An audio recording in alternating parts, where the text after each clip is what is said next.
it's good to be back with you here. That was fun the other day. Yeah, that was a lot of fun. Glad we're doing it again. We had the opportunity to drive down to Louisville to meet with one of our friends who owns a funeral home. They've been in business. It's a third generation.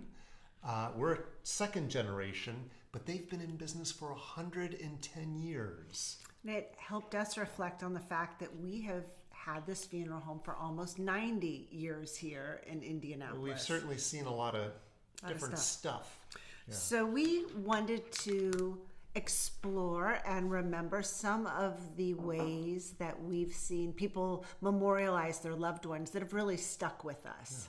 Yeah. And one of the first things that really came to my mind, especially because Dad loved to write and write our family history, was the sheet that Emily has put together that helps families, and we have these available if anybody wants one. You're welcome to email us or put a message in the memos.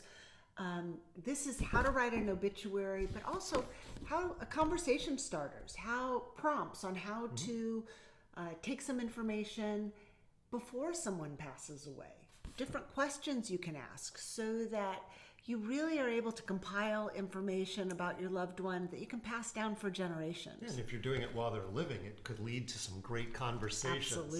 Absolutely. And it's probably, an obituary is probably what most people are familiar with, but there's some other ways too.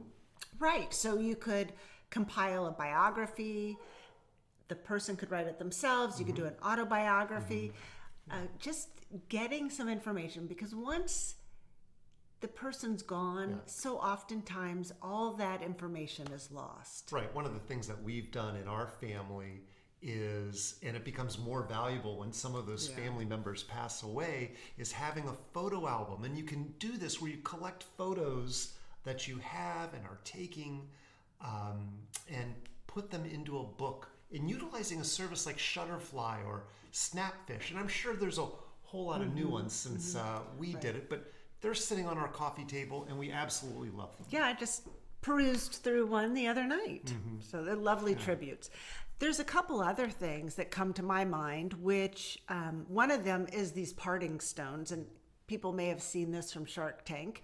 But Parting Stones is a company that takes the cremated remains. Many people think from Hollywood that the cremated remains are like ash and that you knock over the urn and they go flying out into the universe. But they're actually more like sand in a play box. They're really dense and coarse.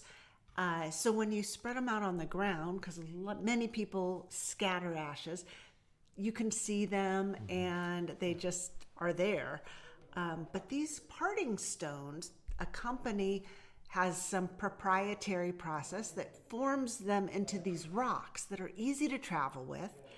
And also in our family, we've used them or something similar to have the grandchildren decorate them and place on the headstone, because that's a tradition in Judaism. Right, that's very sweet. And I know we did something like this for one of my colleagues and friends on city council. He was an avid bike rider, and so his family would put these along the paths that he would often frequent, and we even have some in City Hall. Right, and they're really unassuming. But then Emily, again, who's the master of finding very interesting products out in the marketplace, found these stones, I believe it was on Etsy, and they come in a variety of shapes and really beautiful colors, and these would be nice tributes that maybe a grandchild could have, really reflecting somebody's personality, a little bit more modern, and could even be placed in jewelry or in a mosaic.